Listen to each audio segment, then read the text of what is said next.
दीपेंद्र हुड्डा, सतपाल ब्रह्मचारी जी, stage पे Congress party के senior नेता,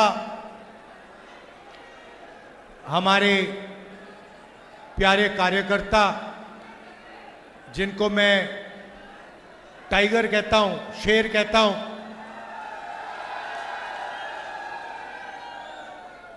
सुनाई नहीं दिया भाई।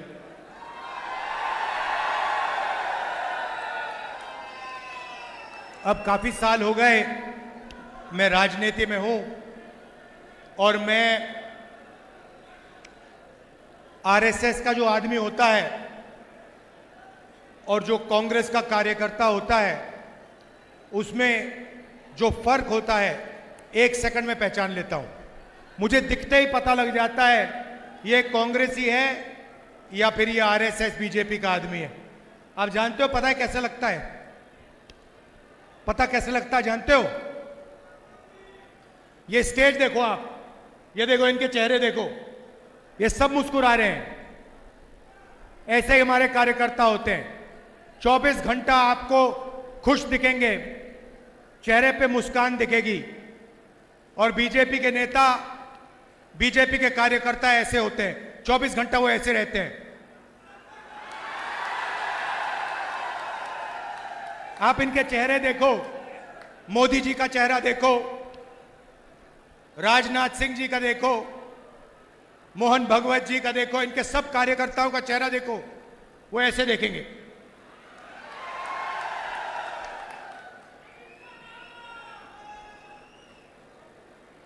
पता नहीं, अजीब सी बात है, गडकरी जी मुस्कुराते रहते हैं तो वो थोड़ा अलग है, बट सारे के सारे इनके जो नेता हैं, इनके जो कार्यकर्ता हैं, 24 घंटा ये गुस्से में रहते हैं। और हमारे जो टाइगर हैं 24 घंटा मुस्कुराते रहते हैं, चेहरे पे सुख होता है।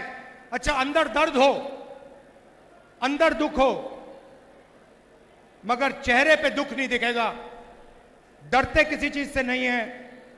ये कांग्रेस पार्टी का कार्यकर्ता है, आप जानते हो। अच्छा, कुछ साल के लिए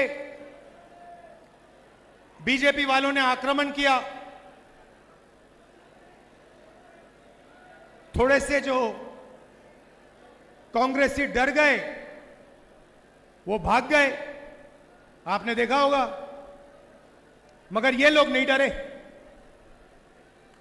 किसी से नहीं डरे, आप भी नहीं डरे। तो कांग्रेस का कार्यकर्ता खुश रहता है, जनता की आवाज सुनता है और डरता किसी से नहीं है। इसीलिए मैं उसे टाइगर कहता हूं, शेर। और हमारी शेरनियां भी दिख रही हैं यहां पे।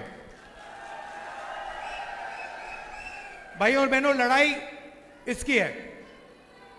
ये संविधान जो है ये अंबेडकर जी की देन है, महात्मा गांधी जी की देन है, और इसी के लिए कांग्रेस पार्टी लड़ी थी।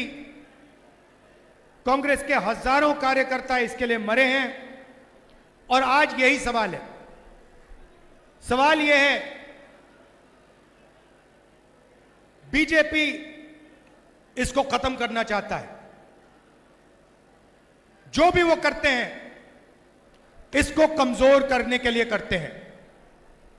चाहे वो अदानी की मदद हो, अग्निवीर योजना हो, जो भी इनका काम है, ये इसको कमजोर करने का काम करते हैं। और जो भी हम करते हैं, चाहे कॉन्स्टिट्यूशन की रक्षा, चाहे मनरेगा हो, भोजन का अधिकार हो, किसानों का कर्ज माफ हो, जो भी हम करते हैं हम इसकी रक्षा करने के लिए करते हैं। यह फर्क है। वो चाहते हैं कि अंबेडकर जी की मूर्ति रह जाए, अंबेडकर जी की मूर्ति के सामने वो हाथ जोड़ते हैं, मगर फिर 24 घंटे जो अंबेडकर जी का सपना था उसको नष्ट करने में, खत्म करने में लगा देते। लड़ाई इसी बात की है। और आज मैं आपको यही बताने आया हूं कि राजनीतिक लड़ाई आज हिंदुस्तान में विचारधारा की लड़ाई है। यहां पे दो विचारधाराओं की लड़ाई है। एक आरएसएस, बीजेपी, जो इसको खत्म करना चाहते हैं, जो जाति जनगणना नहीं चाहते हैं, जो रिजर्वेशन को खत्म करना चाहते हैं, और दूसरी तरफ कांग्रेस पार्टी जो इसकी रक्षा करती है, मर जाएगी मगर इसकी रक्षा करेगी। जिन्होंने आपको रिजर्वेशन दिया, जो रिजर्वेशन को 50% से आगे बढ़ाने का काम करने जा रही है, और जो जाति जनगणना का वायदा करी है और पूरा करेगी उस वायदे को। तो लड़ाई इन दोनों शक्तियों के बीच में है। और हरियाणा इस लड़ाई में, इस बड़े युद्ध में एक युद्ध है। अभी आपने मुझे जलेबी दी, कहां है जी, लाइए वो।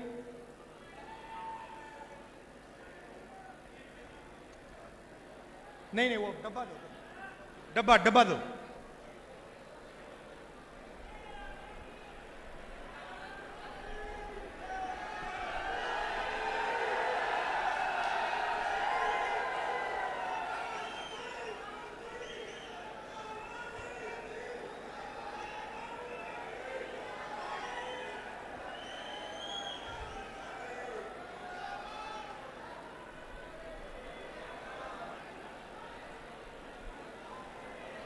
सॉरी, थोड़ा टाइम लग रहा है।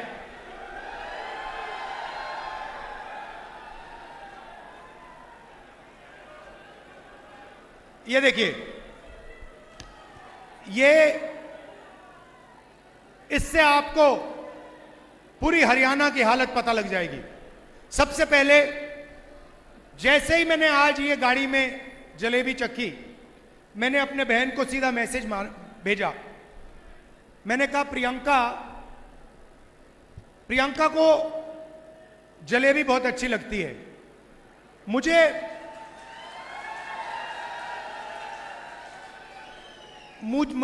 आमतौर से दूसरी मिठाई अच्छी लगती है, मगर जैसे मैंने ये जलेबी चखी, मैंने प्रियंका को सीधा मैसेज मारा। मैं पढ़ लेता हूं जो मेरे फोन पे है। मैंने कहा, प्रियंका, आज मैंने अपनी लाइफ में सबसे अच्छी जलेबी खाई है। लिखा है यहां पे कि मैंने अपनी जिंदगी में सबसे अच्छी जलेबी आज खाई है। मैं तुम्हारे लिए आज शाम एक डब्बा लाने जा रहा हूं। अब इसमें हरियाणा के एक व्यक्ति का खून पसीना है। पूरा कॉन्सेप्ट उन्होंने बनाया, सालों से ये काम कर रहे हैं। होना क्या चाहिए, जैसे मैंने आज दीपेंद्र से गाड़ी में कहा, पुनिया जी से गाड़ी में कहा, होना क्या चाहिए कि ये जो आपकी जलेबी है पूरे हिंदुस्तान में जानी चाहिए। और उसके बाद बाकी देशों में, अमेरिका में, जापान में, अलग अलग रूप लेते हुए इसको दूसरे दूसरे देशों में जाना चाहिए। आज इनकी दुकान में कितने लोग काम करते हैं? इनकी दुकान में कितने लोग काम करते हो? मान लो इनकी दुकान में आज 100 लोग काम करते हैं, तो अगर इनकी जलेबी बाकी हिंदुस्तान में जाएगी, बाकी दुनिया में जाएगी, तो शायद उनकी फैक्ट्री में एक दिन 10,000, 20,000, 30,000, 50,000 लोग काम कर सकें।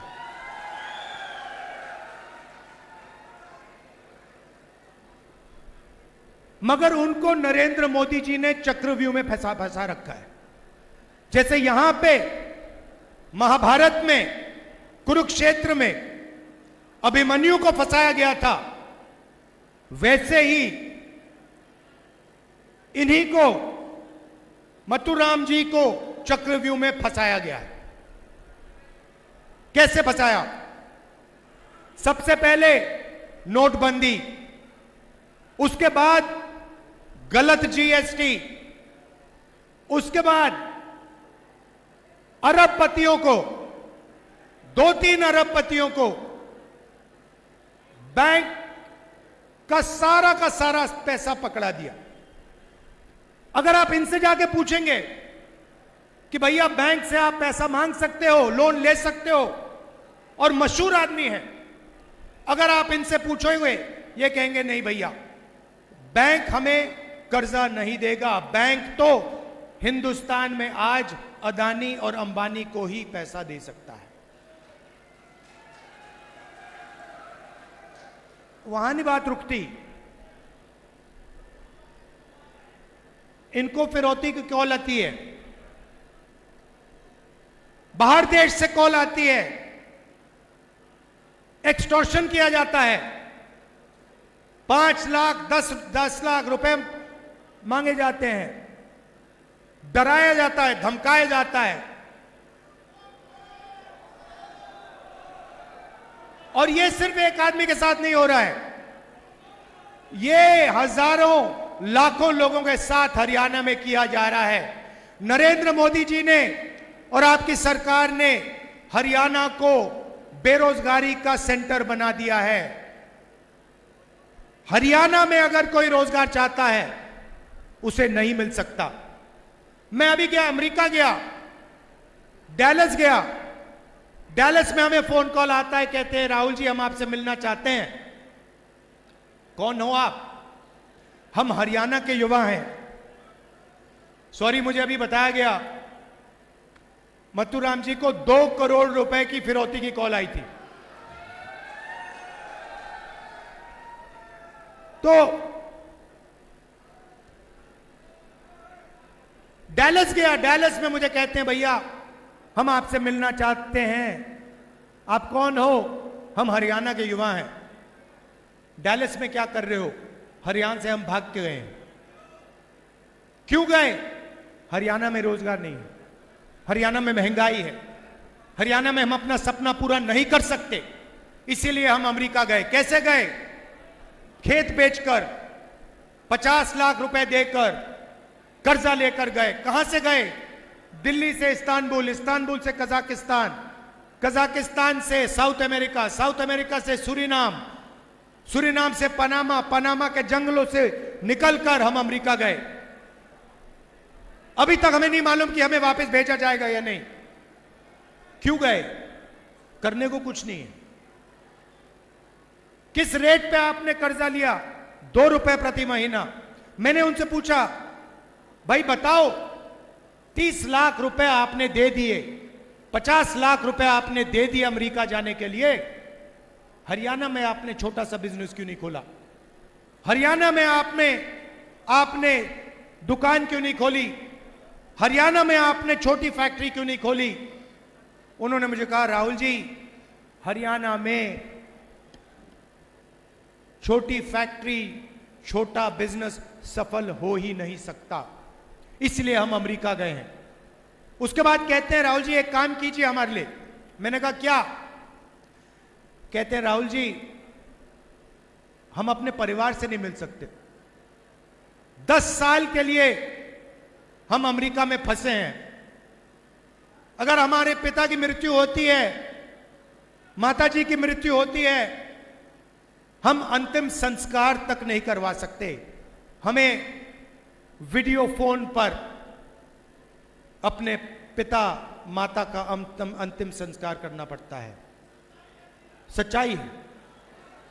यह हालत है हरियाणा की। राहुल जी आप जाइए, हमारे परिवारों से मिलिए और उन्हें कहिए कि हम ठीक हैं। मैंने कहा भैया आप वीडियो कॉल पे तो बात करते हो, मेरे जाने की क्या जरूरत है? कहते नहीं राहुल जी, वो हमारी बात मानते नहीं हैं, वो सोचते हैं कि हम झूठ बोल रहे हैं। आप जाके उन्हें बताइए कि हम ठीक हैं, हम अकेले हैं, सपना पूरा करने के लिए आए हैं, मगर ठीक है। मैं वापस गया, सुबह सुबह करनाल गया, 20-25 परिवारों से मिला। अजीब सी बात है, वीडियो कॉल पर, कंप्यूटर पर, एक तरफ अमेरिका में हरियाणा के युवा, हरियाणा के भविष्य अमेरिका में बैठे हैं क्योंकि उनको हरियाणा में रोजगार नहीं मिल सकता, दूसरी तरफ उनके परिवार। बातचीत चल रही थी, मैं सवाल पूछ रहा था। एक मां मुझे बता रही थी कि उसके बेटे को हर रोज अमेरिका में कोई आके पीटता है, एक्सीडेंट हो गया उसका, पेट की सर्जरी हुई, चल नहीं पाता है, खा नहीं पाता है, वो उसको देख नहीं पाई, मिल नहीं सकती उससे। और जब ये बातचीत कर रहे हैं, एकदम से एक चीख उठती है, चिल्लाता हुआ बच्चा भागता है कंप्यूटर के पास, कंप्यूटर को ऐसे पकड़ता है, चिल्लाता है, पापा पापा पापा वापस आओ, वापस आओ पापा, वापस आओ। पापा देखते हैं उसको, मुस्कुराते हैं, रोना चाहता है क्योंकि वो अपने बच्चे को 10 साल के लिए नहीं देखेगा। मगर हरियाणा के लोगों के जैसे, कांग्रेस के हमारे जो कार्यकर्ता है वैसे, दिल के अंदर दर्द है मगर चेहरे पे आंसू नहीं दिखेंगे, चेहरे पे मुस्कान नहीं दिखेगी। वैसे ही वो युवा रोते हुए बच्चे को कहता है, बेटा घबराओ मत, सब कुछ ठीक है, वापस आ जाऊंगा। अपने बच्चे से उसको झूठ बोलना पड़ता है, वापस नहीं आएगा, 10 साल के लिए वापस नहीं आ सकता है। बीजेपी की सरकार की देन है, नरेंद्र मोदी जी की देन है। ऐसा हरियाणा हमें नहीं चाहिए। यहां पे अदानी जी के लिए, अंबानी जी के लिए, अरबपतियों के लिए सब कुछ होता है। आप अग्निवीर योजना की बात करते हो, अग्निवीर योजना का क्या मतलब है? नाम दे रखा, बड़ा सुंदर नाम दिया है, अग्निवीर।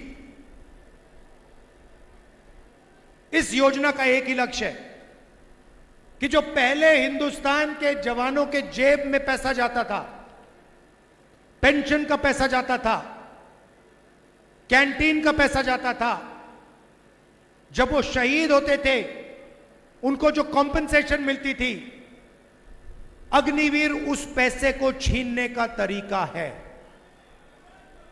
नाम दिया, बड़ा सुंदर नाम दिया है, मोदी जी ने सोच के दिया है। देशभक्ति की भावना है, उससे खिलवाड़ करने का यह नाम है।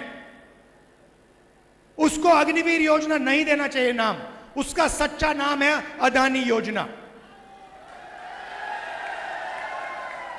उसका लक्ष्य है कि हिंदुस्तान की डिफेंस का बजट जो जवानों की ट्रेनिंग में जाता था, उनकी पेंशन में जाता था, उनके शहीद दर्ज में जाता था, उनकी कैंटीन में जाता था, वो पैसा डाइवर्ट करके अदानी जी के जेब में चला जाए। आप जाइए, गूगल पे जाइए, आज शाम मीटिंग के बाद जाइए, अदानी डिफेंस कंपनी का नाम लिखिए गूगल पे, उस पे आपको हथियार दिखेंगे, ड्रोन दिखेंगे, कारतूस दिखेंगे, राइफल दिखेगी, असॉल्ट राइफल दिखेगी, पिस्तौल दिखेगी, सब दिखेगी। एक भी हथियार अदानी ने नहीं बनाया है। सारे के सारे हथियार इजरायली कंपनी और अमेरिकन कंपनियों ने बनाए हैं। अदानी जी का लेबल है, जैसे अग्निवीर योजना लेबल दिया है, वैसे ही वहां पे अदानी डिफेंस लेबल दिया है। अदानी डिफेंस सिर्फ इजरायली हथियार हिंदुस्तान में बेचने का काम करता है, अमेरिकन हथियार हिंदुस्तान में बेचने का काम करता है। अग्निवीर से जवानों का पैसा छीना और अदानी डिफेंस के माध्यम से जवानों का पैसा अदानी जी के जेब में डाला। यही सिस्टम चल रहा है। चमकते हुए लेबल हैं, अग्निवीर, अदानी डिफेंस, ये सब खोखले हैं। एक ही सच्चाई है, हिंदुस्तान में गरीबों का पैसा अरबपतियों के जेब में डालना है। कैसे डालना है, किस प्रकार डालना है, यह है नरेंद्र मोदी का काम। काले कानून लाए, 3 किसानों के खिलाफ कानून लाए, स्टेट से कहा कि किसानों को फायदा होगा। देश के सारे किसान सड़क पे आ गए। अगर किसानों के फायदे के कानून थे तो किसान सड़क पे क्यों उतरे? क्योंकि हिंदुस्तान के हर किसान को मालूम था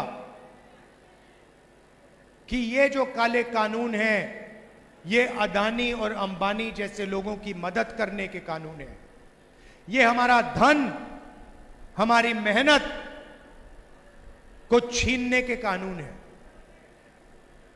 और अच्छा हुआ कि किसानों ने ये कानून रुकवा दिए। हमने पार्लियामेंट में ये काम किया, कानून रुकवाए। यही इस सरकार का लक्ष्य है। जहां भी ये आपसे पैसा निकाल सकते हैं, ये छीन के निकालेंगे। बड़े बड़े भाषण हो जाएंगे, बड़ी स्पीच होगी, मगर अंत में महंगाई बढ़ेगी, आपके जेब में पैसा नहीं आएगा और अदानी जी की, अंबानी जी की हजारों करोड़ रुपए की शादियां होंगी। आपने देखी है अंबानी जी की शादी? देखी आपने? मीडिया पे आपने देखा होगा।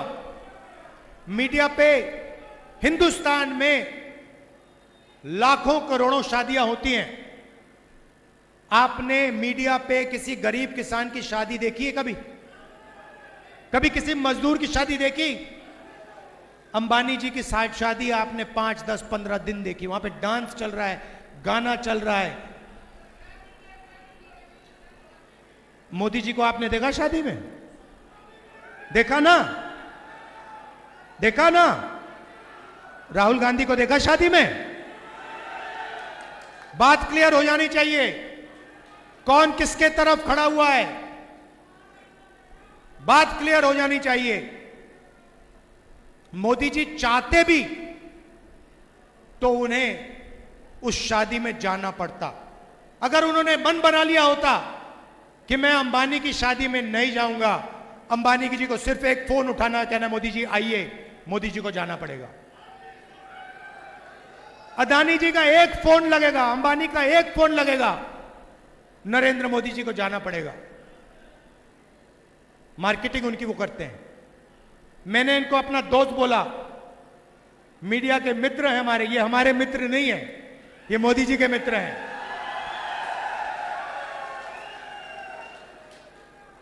मुद्रा पोर्ट में 3000 किलो हेरोइन पकड़ा जाता है। हरियाणा में ड्रग्स फैल रहे हैं। 3000 किलो, 3000 किलो हेरोइन, जो मतलब लाखों लोगों की जिंदगी बर्बाद कर सकता है। 3000 किलो हेरोइन मुद्रा पोर्ट में पकड़ा जाता है। अदानी पोर्ट में मोदी जी ने कोई कार्रवाई की? कोई पकड़ा गया? कोई जेल गया? मोदी जी ने कहा कि मैं पता लगाऊंगा किसके ड्रग्स हैं, कैसे पकड़े गए, मैं पकड़ूंगा। बोला? एक शब्द नहीं बोला। क्यों? क्यों नहीं?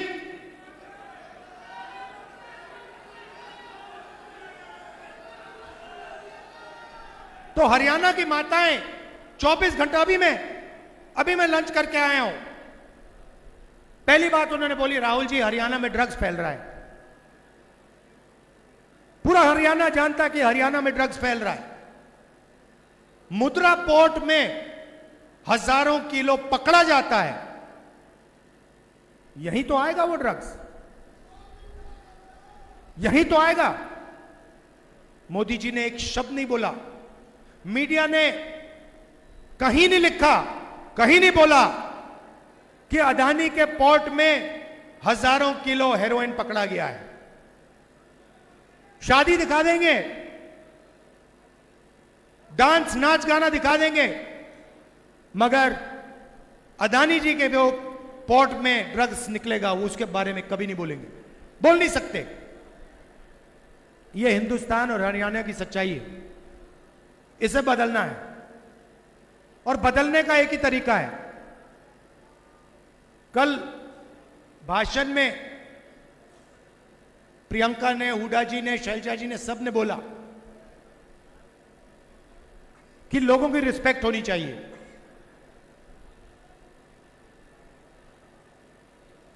इज्जत होनी चाहिए, सही बात है, सबकी रिस्पेक्ट होनी चाहिए, सबकी इज्जत होनी चाहिए। मगर अगर हम किसान की इज्जत करें और 24 घंटा उसकी रिस्पेक्ट करें और उसकी जेब में पैसा नहीं है, तो उस इज्जत रिस्पेक्ट का कोई मतलब ही नहीं है, कोई फायदा नहीं। वो भूखा मर रहा है, उसको रिस्पेक्ट नहीं चाहिए, उसे भोजन चाहिए, उसे पैसा चाहिए। सही बात। तो मैंने मन बना लिया है, मेरा एक ही काम है राजनीति में, जितना पैसा नरेंद्र मोदी ने अरबपतियों को दिया ना, उतना पैसा मैं उठाकर किसानों को दूंगा, मजदूरों को दूंगा, गरीबों को दूंगा। मेरी सोच है कि भैया रिस्पेक्ट जब ही आती है, रिस्पेक्ट जब ही आती है जब जेब में पैसा होता है। पैसे के बिना रिस्पेक्ट नहीं आएगी। इसीलिए अगर उसने 16 लाख करोड़ रुपए 25 लोगों का कर्जा माफ किया है, तो हम भी लाखों करोड़ रुपए किसानों का कर्जा माफ कर सकते हैं।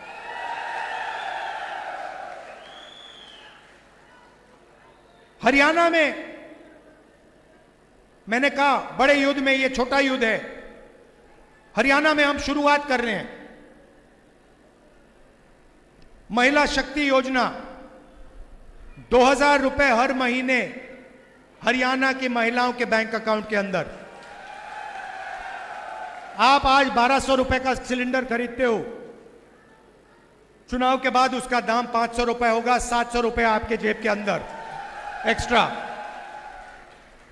2 लाख सरकारी रोजगार खाली पड़े हैं।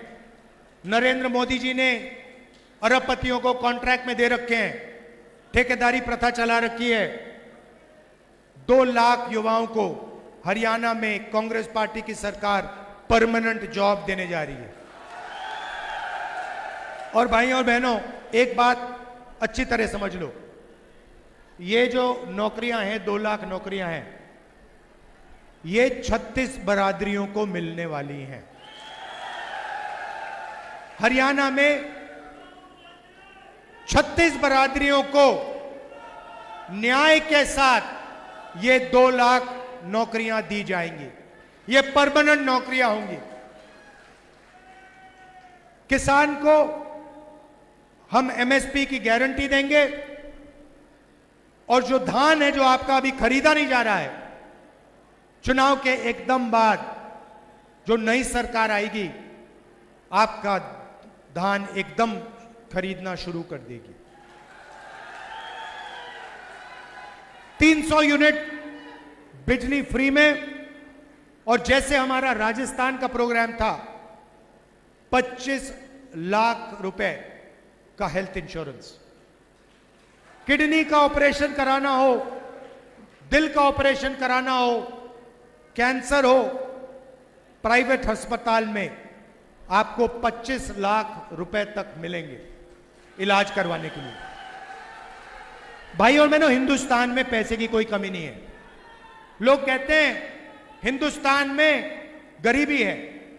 हिंदुस्तान गरीब नहीं है, हिंदुस्तान के लोग गरीब हैं। हिंदुस्तान में 30-25 अरबपति हैं, लाखों करोड़ रुपए पड़ा है उनके पास। हिंदुस्तान गरीब नहीं है, हिंदुस्तान की जनता गरीब है। हिंदुस्तान का किसान गरीब है, हिंदुस्तान का मजदूर गरीब है, मगर पैसे की कोई कमी नहीं है। पैसा इधर पड़ा हुआ है, बस पैसा ठीक से बांटना है। और इतना मुश्किल भी नहीं है, इतना मुश्किल नहीं है, आसानी से किया जा सकता है। तो यह मैं आपसे कहना चाहता था हरियाणा देश को रास्ता दिखाने वाला प्रदेश है। आप आज आप क्राइम में नंबर 1 पे हो, क्राइम पे नंबर 1 पे हो, बेरोजगारी में नंबर 1 पे हो। आपको रोजगार में नंबर 1 होना चाहिए।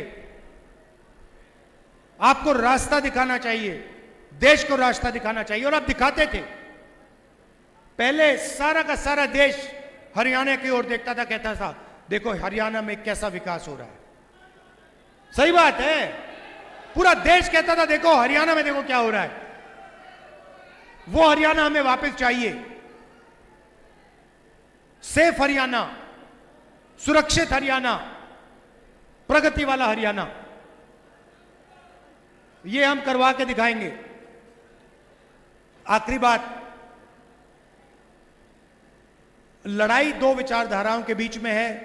एक तरफ कांग्रेस पार्टी कहती है कॉन्स्टिट्यूशन, संविधान की रक्षा, दूसरी तरफ बीजेपी कहती है इसको खत्म करो। लड़ाई इन दोनों के बीच में है, और बीच में आजकल बीजेपी के ABCDEF टीम पड़ी हुई है, अलग अलग पार्टियां घूम रही हैं, वो सारे के सारे बीजेपी के सपोर्टर हैं, सारे के सारे बीजेपी के सपोर्टर हैं। एक तरफ कांग्रेस है, दूसरी तरफ बीजेपी है। कंफ्यूजन में मत आइए, कांग्रेस पार्टी का समर्थन कीजिए, बीजेपी को हराइए, और यहां पे 36 बरादरी की सरकार, प्रगति की, विकास की सरकार लाइए।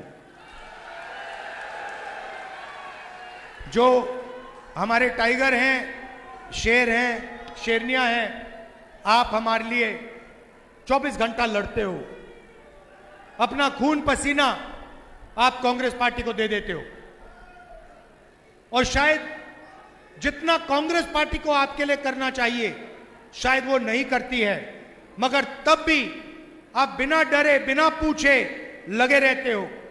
इसके लिए मैं आपको दिल से धन्यवाद करना चाहता हूं। आप हमारी रीढ़ की हड्डी हो। आपने देखा, आप अपनी शक्ति नहीं पहचानते। मैं कांग्रेस कार्यकर्ताओं से कहता रहता हूं, भैया आप अपनी शक्ति नहीं पहचानते।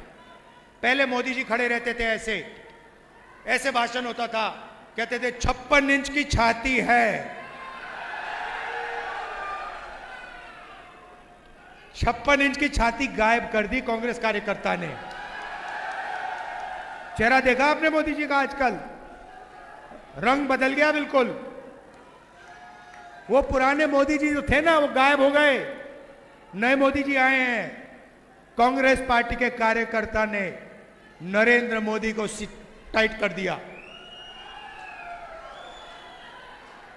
आप किसी से नहीं डरते, आप पीछे नहीं हटते, और आपने अंबेडकर जी, गांधी जी और आपने देश को यह कॉन्स्टिट्यूशन दिया है और इसकी रक्षा करनी है। आप सबका दिल से बहुत बहुत धन्यवाद। नमस्कार, जय हिंद।